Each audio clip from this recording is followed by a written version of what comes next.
안녕하세요. 크리스탈입니다.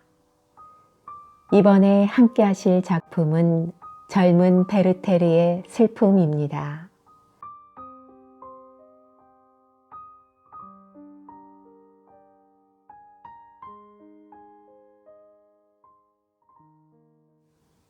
제2부 1771년 10월 20일 우리는 어제 이곳에 당도했네. 공사는 몸이 좀 불편해서 2, 3일 집안에 들어앉아 있을 모양일세. 그 사람이 그렇게 까다롭지만 않다면 더 바랄 것이 없으련만 나는 알고 있네. 아무래도 운명은 나에게 가혹한 시련을 줄 모양이네. 그러나 용기를 내야지.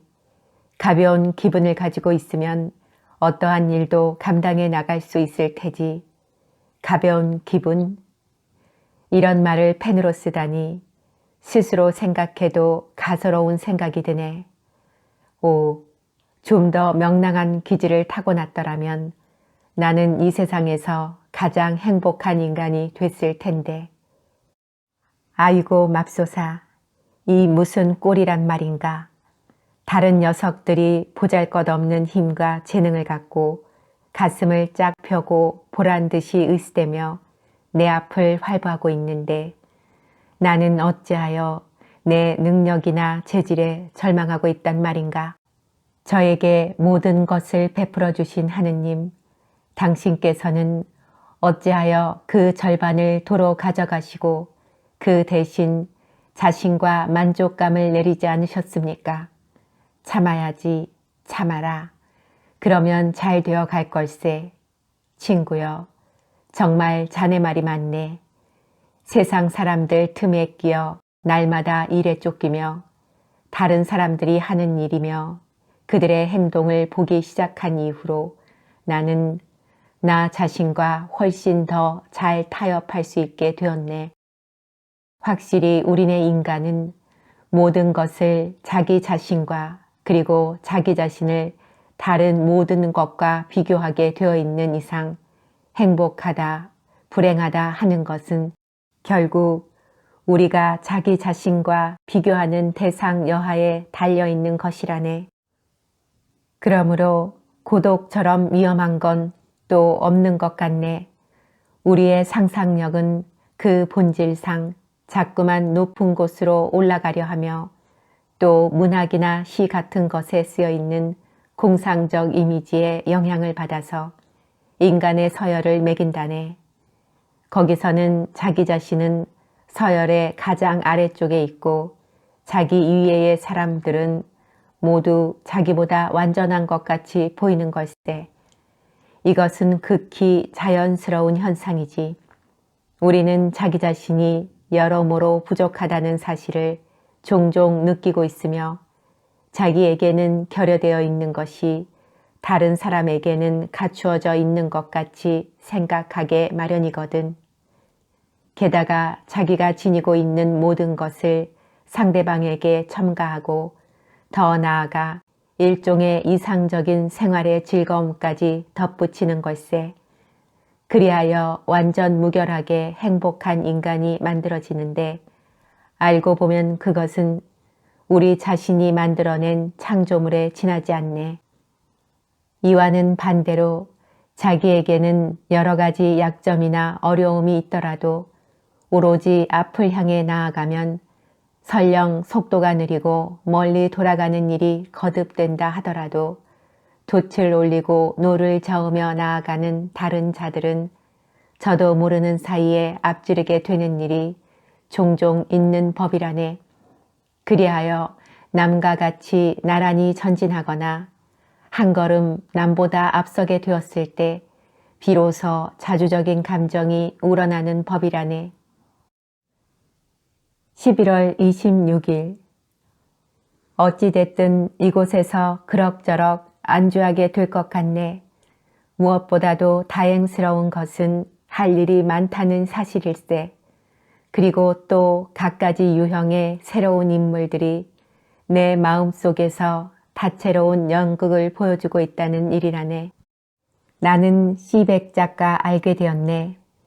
그는 날이 갈수록 더욱 존경하지 않을 수 없는 사람인데 넓은 식견을 가졌으면서도 인정이 많은 분으로 남을 대하는 그의 태도에는 우정과 사랑이 넘쳐난다네. 자기가 부탁한 일을 내가 잘 처리해 준 뒤로 나에게 관심을 갖게 되었다네.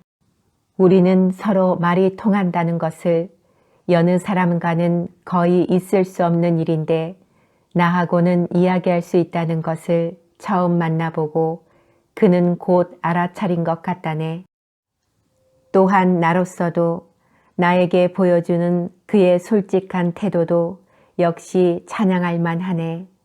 뭐니 해도 넓은 마음의 소유자가 흉금을 터놓고 대해줄 때 가장 참되고 따뜻한 기쁨을 느낄 수 있을 걸세. 12월 24일. 이미 알고 있었지만 공사는 불쾌하기 짝이 없는 인간이라네. 예상했던 대로 그는 이 세상에 둘도 없을 가장 고지식한 바보라고나 할까. 꼼꼼하고 까다롭기가 마치 시어머니 같다네. 자기 자신에게 만족해 본 일이 없을 뿐 아니라 누가 어떤 일을 해주어도 역시 만족할 줄 모르는 위인일세.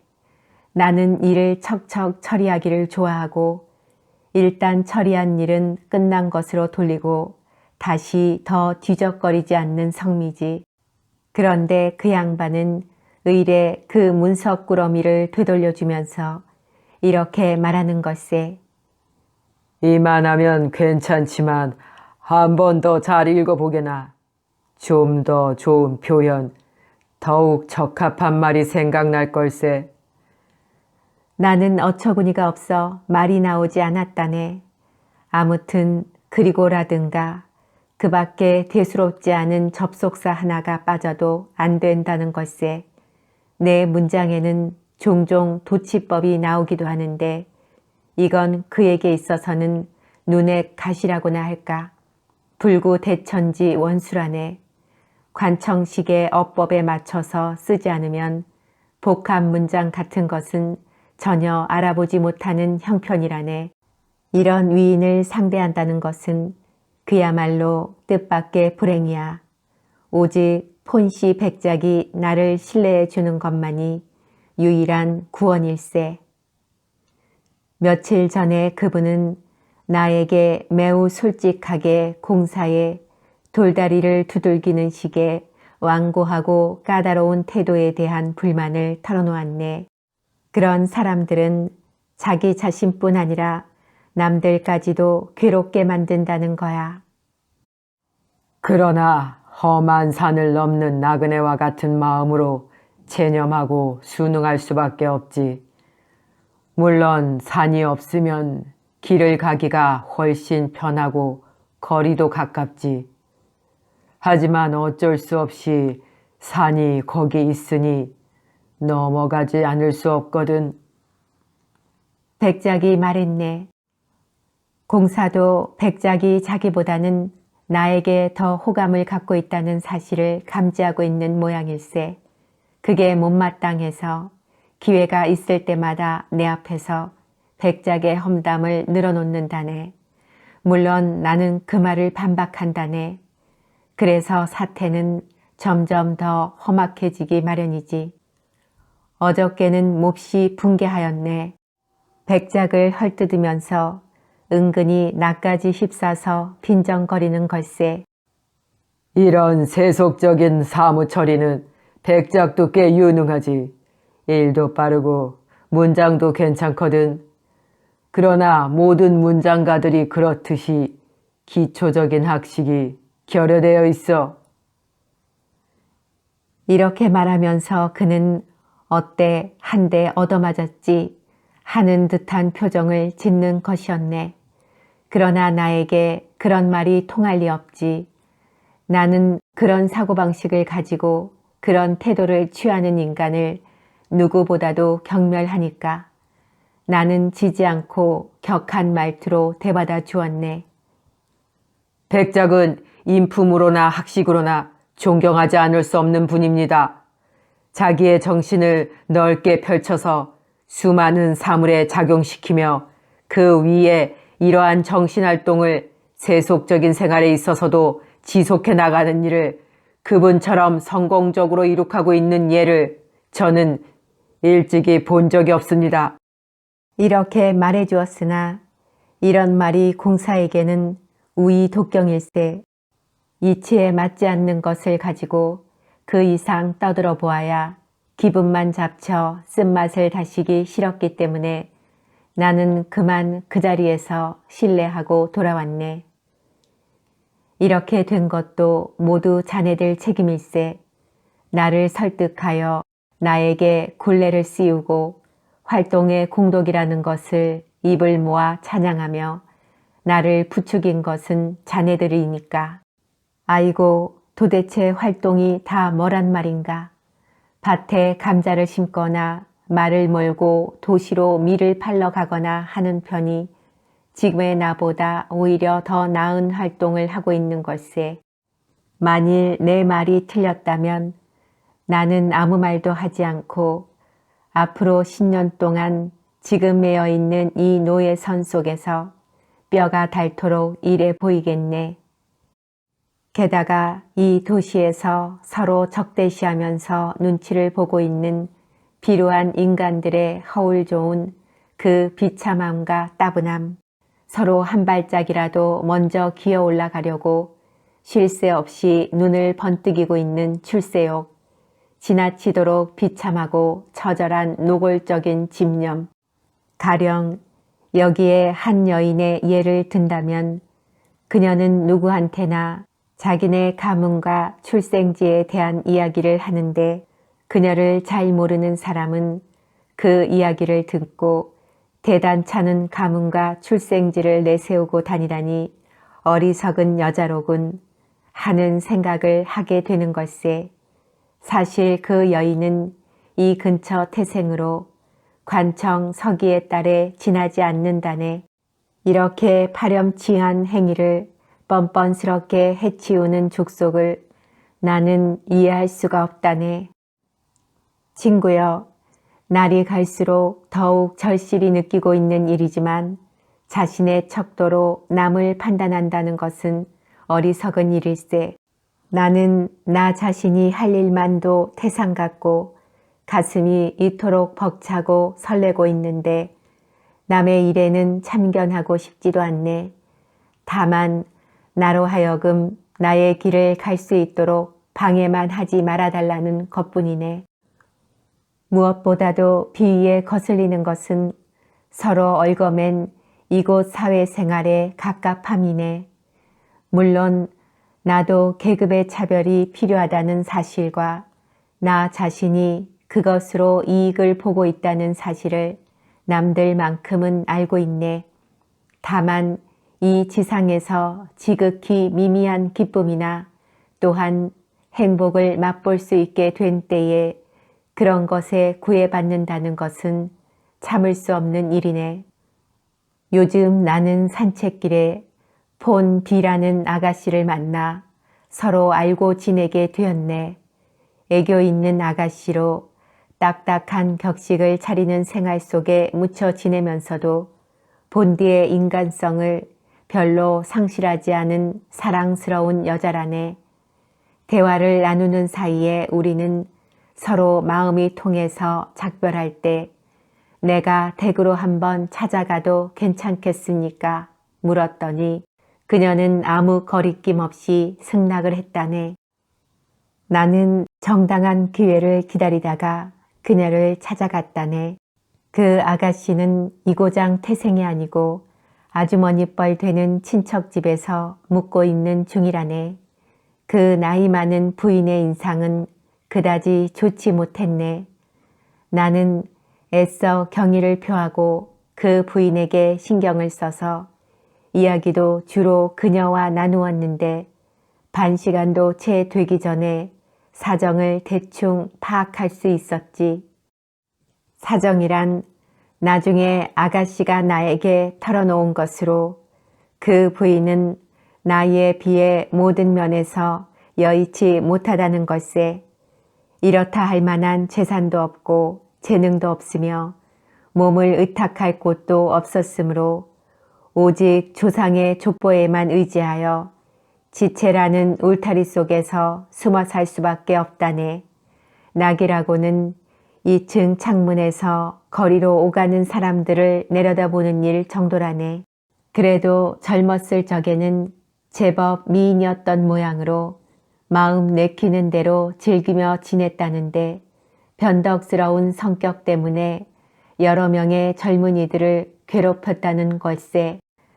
한창 때를 지난 뒤에는 어떤 나이 많은 장교와 동거 생활을 했는데 그의 사랑을 받으며 얌전히 지냈다네. 그 장교는 상당한 생활비를 제공하며 그녀의 40대 반려자로서 지내다가 얼마 뒤에 죽었다네. 지금 그녀는 50대로 의지할 곳도 없는 신세인데 마침 상냥한 조카딸이 있어 그녀를 돌봐주며 여생을 보내는 모양이었네. 1월 8일. 대체 이 무슨 한심한 족속들이냐. 정신이 온통 격식에만 사로잡혀 자나깨나 머릿속을 꽉 메우고 있는 생각은 어떻게 하면 식탁에서 한 자리라도 더 상석에 앉을 수 있을까 하는 것뿐일세. 이들은 달리 할 일이 없는 것도 아니야. 할 일이 없기는커녕 태산같이 쌓여있는 실정이지. 하찮은 일에 신경을 쓰느라고 중요한 일들은 오히려 나중으로 젖혀놓기 때문에 산더미처럼 쌓여있는 형편이라네. 지난주에는 썰매를 타러 갔었는데 거기서 또 말썽이 생겨서 모처럼의 즐거움이 잡쳐버리고 말았네. 어리석은 녀석들일세. 원래 지위 같은 건 문제가 아니고 가장 윗자리를 차지하고 있는 자가 가장 큰 역할을 해내게 되는 일은 좀처럼 없는 법인데 그런 것을 알지 못하는 걸세. 대신들의 뜻에 따라 조정되는 왕이 그 얼마나 많은가. 그런 경우 누가 제일이란 말인가. 나더러 말하라면 남보다 시야가 넓고 자기의 계획을 실현하기 위하여 남의 힘과 정열로 자기에게 집중시킬 수 있는 수완이나 지략을 갖추고 있는 인간이라 하겠네. 1월 20일. 사랑하는 로테여, 당신에게 이 글을 쓰지 않고는 백일 수가 없습니다. 나는 지금 어느 시골 농가의 조그만 방에 있습니다. 휘몰아치는 눈보라 때문에 이리로 피난을 온 것입니다. 쓸쓸한 보금자리인 DC에서 나와 인연이 없는 사람들, 내 마음에 전혀 아무런 연관도 없는 사람들 틈을 돌아다니고 있었을 때에는 당신에게 편지를 쓸 만한 마음의 여유가 전혀 없었습니다. 그런데도 지금 이 오두막집에 혼자 적막하게 갇혀 눈보라가 펑펑 쏟아지며 창문을 세차게 흔드는 것을 보면서 내가 무엇보다도 먼저 머리에 떠올린 것은 당신이었습니다. 이 집에 들어서는 순간 당신의 모습, 당신의 추억이 로테, 갑자기 내 마음을 가득 메웠습니다. 순결하고 따뜻하게. 최초의 그 행복한 순간이 되살아난 것입니다.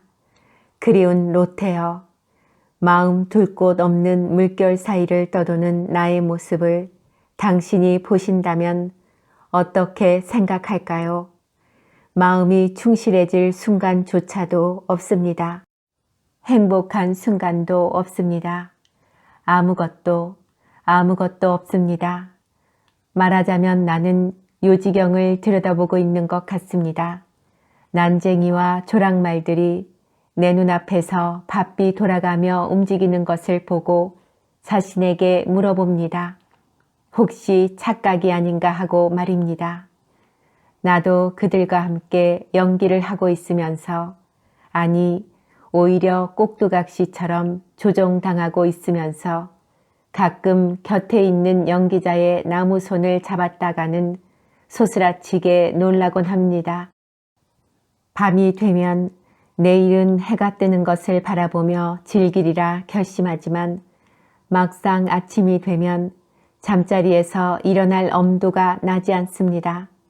낮에는 낮대로, 오늘 저녁에야말로 달빛 속에서 시간을 보내리라 마음 먹지만 막상 저녁이 되면 방 안에 그대로 틀어박혀 있는 것입니다. 무엇 때문에 일어나며 무엇 때문에 잠자리에 들게 되는 것인지 알 수가 없습니다. 나의 생활을 이끌어 나가던 효모가 없어져 버렸습니다. 전에는 마음을 약동하게 하는 것이 있어서 밤이 깊어도 졸음을 느끼지 못했고 아침이 되면 퍼뜩 잠에서 깨어나곤 했습니다만 그런 것이 어디론가 사라져버린 겁니다. 참으로 여성다운 여성을 이고장에서 한 사람 발견했습니다. 폰비라는 아가씨로 당신을 닮았습니다. 어머 하고 당신은 말하겠죠.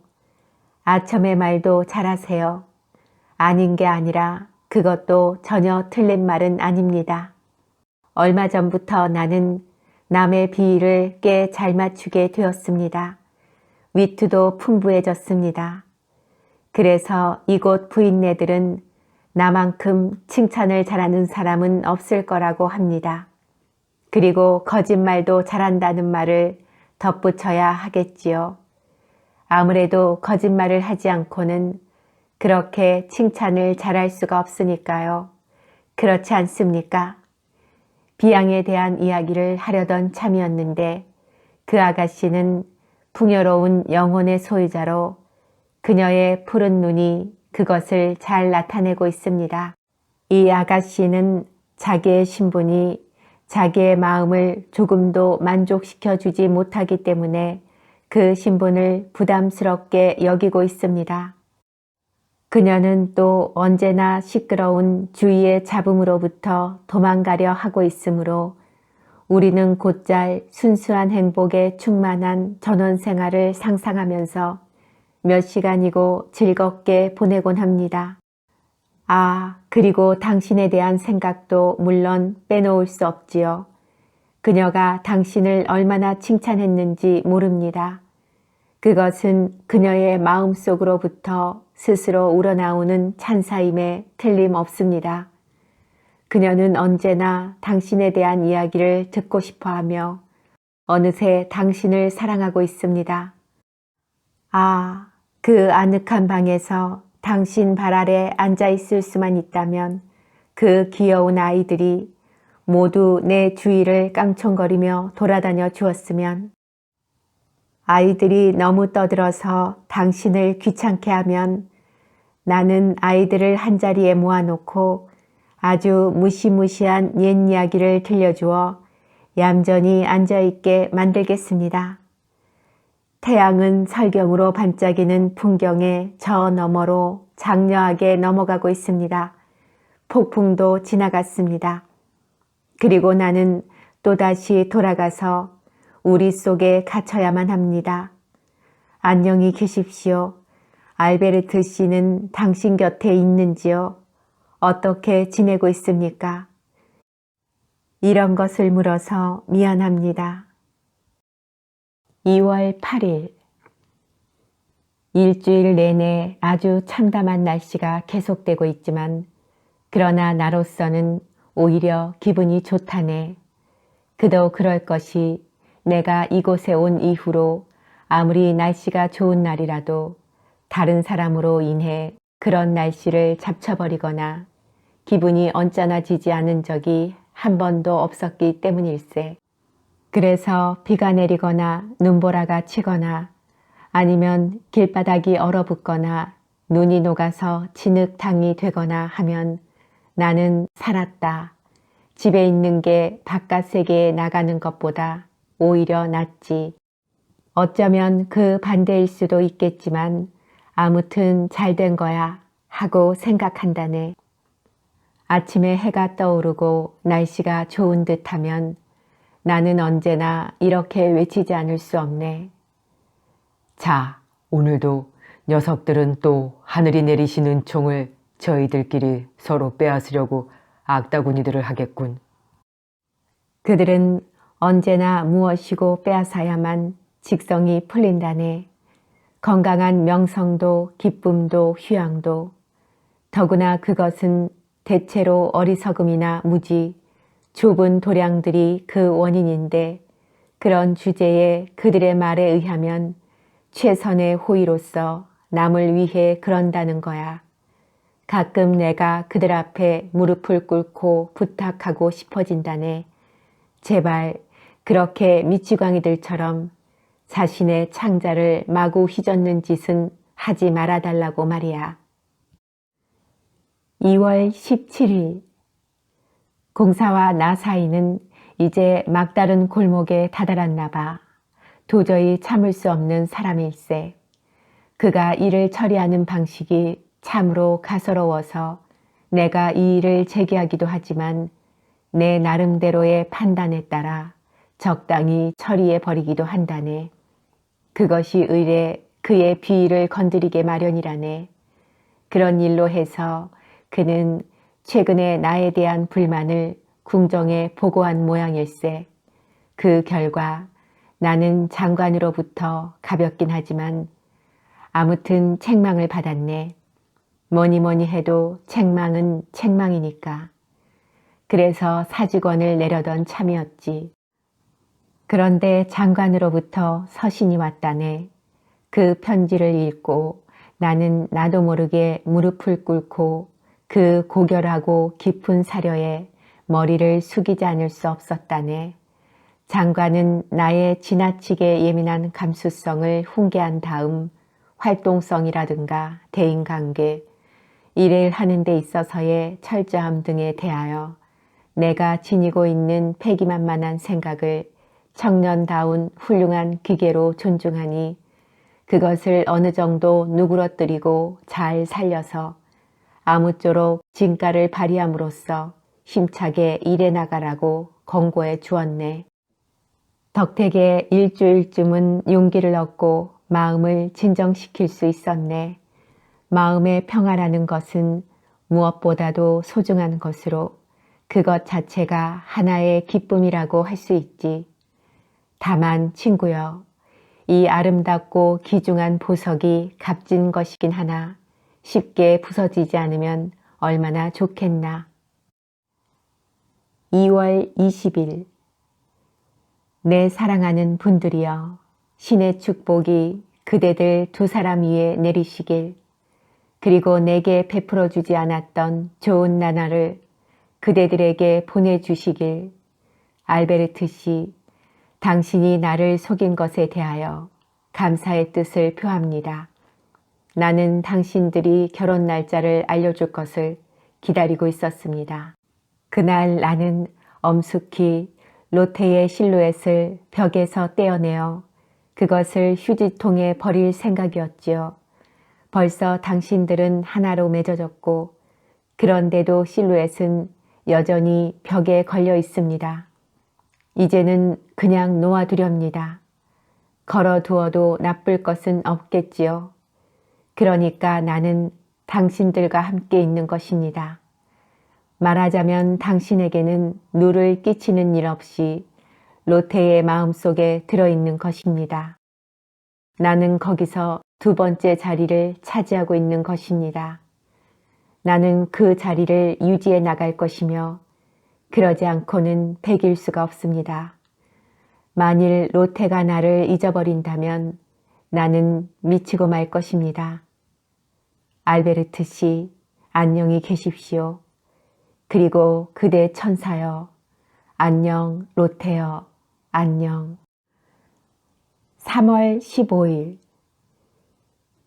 이 고장에서 나는 불행하기 짝이 없는 봉변을 당했다네. 나는 이가 갈리네. 제기랄, 진정 메울 길 없는 불쾌감이야. 이렇게 된 것도 모두 자네들 탓이네. 나를 부추기고 재촉하고 졸라서 마음이 내키지 않는 자리에 앉힌 것은 바로 자네들이니까 말일세. 이런 파국을 초래한 근원은 모두 나의 극단적인 사고방식에 있다고 자네들은 이번에도 그렇게 말할 테지. 나는 여기에 사건의 자초지종을 있는 그대로 간단하게 적겠네.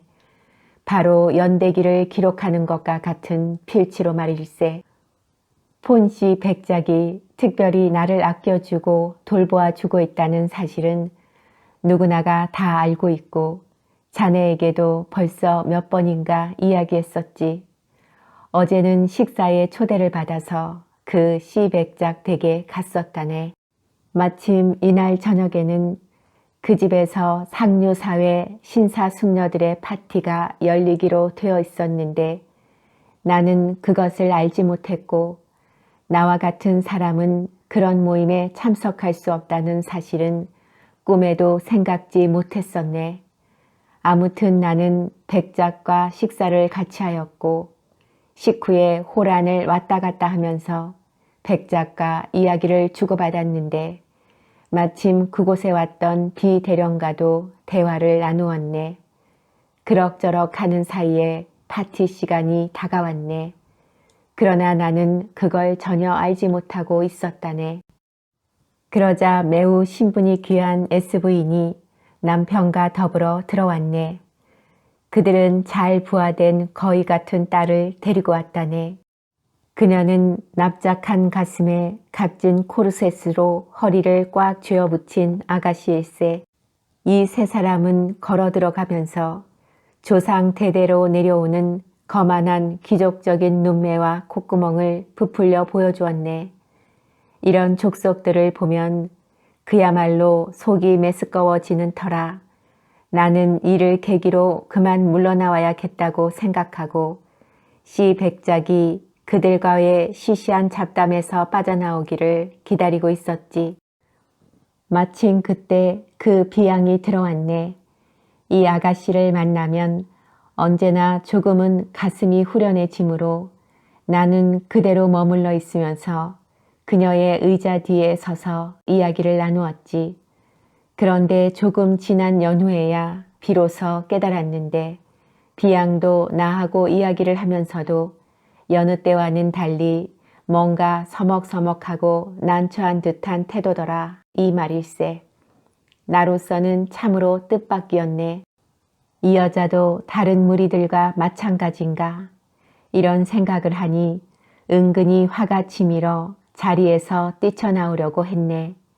그러나 나는 주춤하고 한동안 거기에 눌러 있었네. 그녀의 그런 태도가 나의 잘못된 느낌에 지나지 않는다는 것을 확인하고 싶었고 또 조금 있으면 그녀가 다정한 말 한마디쯤은 해주리라 기대를 했기 때문이었다네. 그럭저럭 하는 사이에 손님들이 꾸역꾸역 모여들었네. 프란츠 1세의 대관식 무렵에 예복을 입은 F남작, 직책 관계상 귀족 칭호를 받고 있는 궁중 고문관 폰알과 귀가 어두운 그의 부인, 시대에 뒤떨어진 의상의 해진 부분을 요즘 유행하는 천으로 기운 초라한 차림의 제이씨도 빠뜨릴 수 없지. 이러한 무리들이 줄을 이어 들이닥쳤네. 나는 안면이 있는 한두 사람에게 말을 건네었는데 이상하게도 모두들 말수가 적었네. 왜들 이러는 거지 하면서 나는 비양 쪽에만 신경을 쓰고 있었네. 그래서 나는 알아채지 못하고 있는데 그 사이에 여자들이 홀 한 구석에서 귀갯말로 소곤거리는 소리가 들리더니 그것이 남자들에게 전파되었으며 이윽고 SV인이 백작에게 이야기를 해서 이것은 모두 나중에 비양이 나에게 이야기해줘서 알았지만 마침내 백작이 나에게로 걸어왔네. 그리하여 그는 나를 창가로 데리고 가서는 자네도 알다시피 하고 말문을 열었네. 우리네 신분상 관례는 아주 미묘하거든. 자네가 이 자리에 있는 것이 모두들 아무래도 못마땅한 모양일세. 나야 아무렇지도 않지만 카카! 하고 나는 말을 가로막았네. 대단히 죄송하게 되었습니다. 진작 그런 줄 알아차렸어야 할 터인데 그만 모르고 실례를 하였습니다. 카카께서는 저의 이러한 실례를 용서해 주실 줄 믿습니다. 아까부터 그만 물러가야지 하면서도 미련스럽게 어물어물하다가 이렇게 됐습니다. 미소를 지으며 그렇게 덧붙이고 나는 절을 하였네. 백작은 정답게 내 손을 잡았는데 그것으로 모든 말을 대신하고 싶었던 모양일세. 나는 그 고귀한 무리들 사이를 슬며시 빠져나와서 이륜 마차를 타고 애밀한 곳을 향해 곧장 달렸네.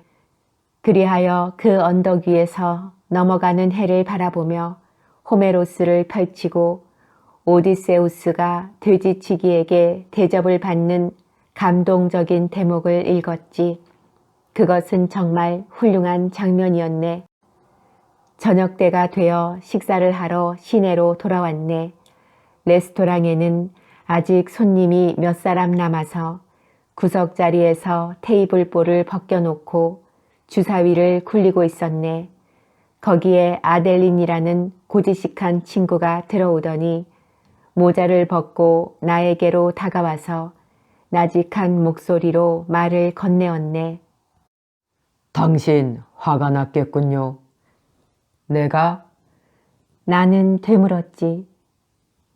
백작이 당신을 파티에서 쫓아냈다면서요? 난 원래 그따위 파티는 질색이야. 밖에 나와서 시원한 바람을 쐬니까 기분이 상쾌해졌어요. 나는 말했지. 그렇다면 다행이군요.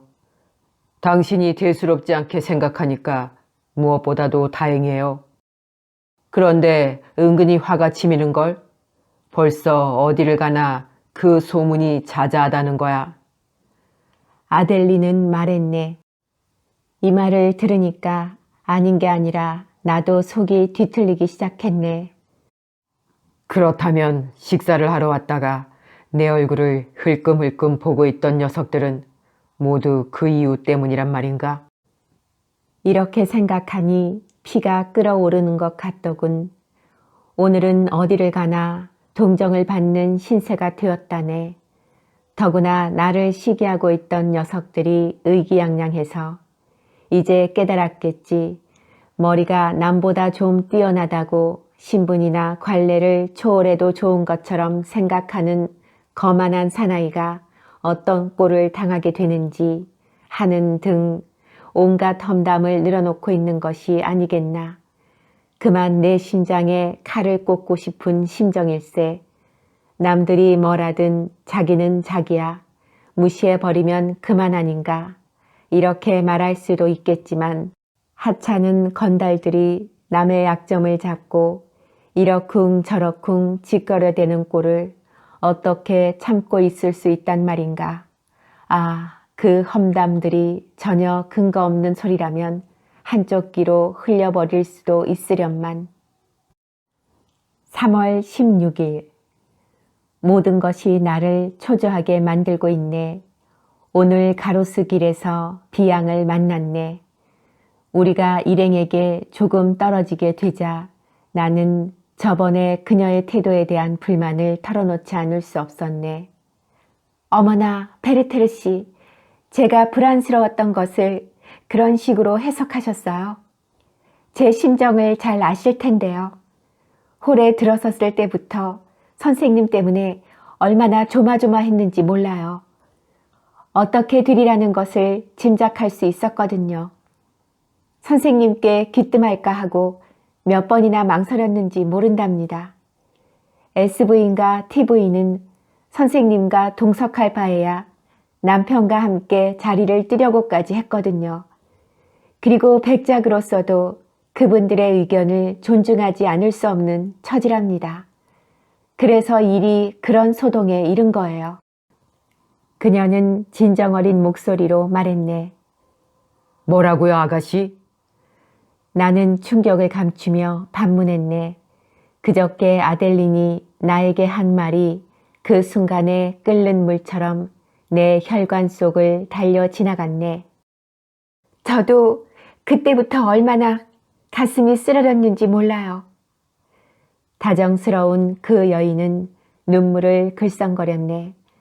나는 자제력을 잃고 그녀의 발 아래 꿇어 엎드릴 듯이 몸을 구부렸네. 그것은 어째서입니까? 나는 외쳤네. 눈물이 그녀의 볼을 타고 흘러내렸네. 나는 이미 제정신이 아니었지. 그녀는 눈물을 감추려고도 하지 않고 그것을 닦으면서 이야기를 시작하였네. 저의 아주머니도 아시지요? 그분도 그 자리에 계셨어요. 어떤 눈초리로 그 광경을 보고 계셨는지 아세요? 베르테르 씨, 아주머니는 어쩌녁에도 또 오늘 아침에도 제가 선생님과 교제를 하는 데 대한 설교를 늘어놓으셨어요. 선생님을 깎아내리고 모욕하는 아주머니의 말씀을 저는 가만히 듣고 있을 수밖에 없었어요. 선생님을 변호하려 했지만 제가 생각한 것의 절반도 말을 할 수가 없었어요. 아주머니가 말도 하지 못하게 하는 걸요. 그녀의 말 한마디가 칼날처럼 내 가슴을 파고들었네. 그녀가 차라리 아무 말도 하지 않았더라면 얼마나 좋았겠나. 그녀는 그걸 눈치채지도 못했네. 그래서 그녀는 이야기를 더 계속하여 이런 소문이 퍼질 것이라느니 이러이러한 사람들이 쾌재를 부르며 이런 소리들을 할 것이라느니 전부터 나를 비난하고 있던 사람들은 남들을 대할 때의 내 거만한 태도와 사람을 업신여기는 듯한 거동에 벌이 내렸다면서 고소하게 여기고 기뻐할 것이라느니 하는 소리들을 비렐름이여 진심으로 동정어린 목소리로 들려주었다네. 그 모든 이야기를 다 듣고 나는 허탈 상태에 빠졌네. 지금도 미칠 것만 같네.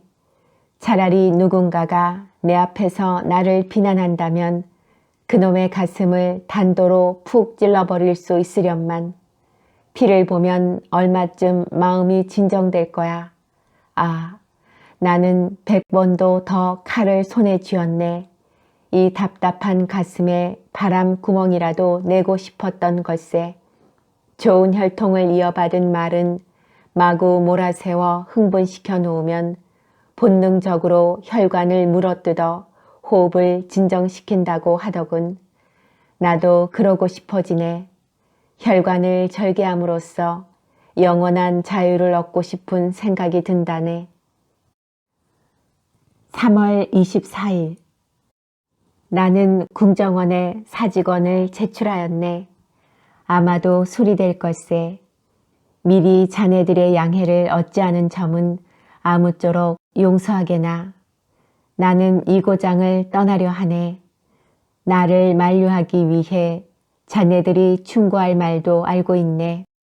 이 사실을 우리 어머니께 넌지시 좀 전해주기 바라네. 나 자신을 나로서도 주체할 수가 없으니 내가 어머니께 힘이 되어 드리지 못하더라도 양해해 주십사고, 물론 어머니가 애석하게 여기실 건 뻔한 일이지. 모처럼 주밀원 고문관이나 공사를 목표로 발걸음을 내디뎠던 아들의 탄탄대로가 이렇게 중단되어 도로아미타불이 된 셈이니 말일세. 경주에 나섰던 말이 다시 마국간으로 되돌아간 격이지. 아무튼 이 문제에 대해선 자네들 좋을 대로 생각하게나.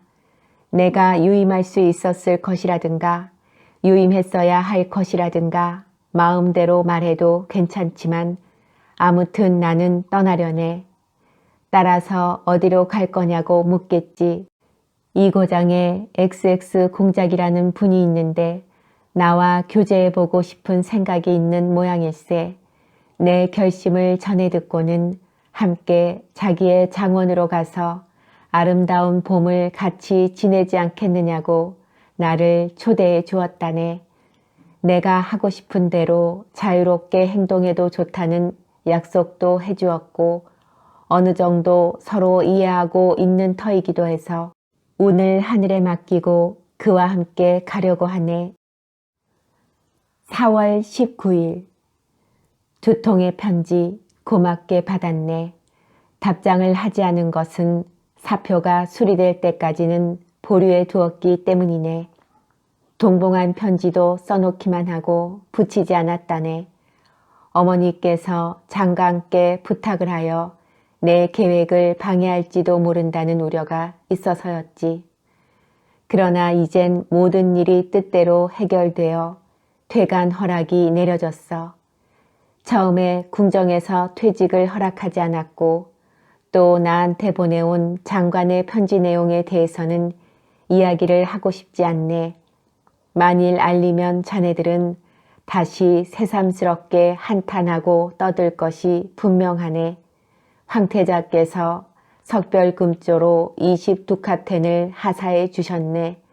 그와 함께 보내주신 글을 읽고 나는 감격의 눈물을 흘렸다네.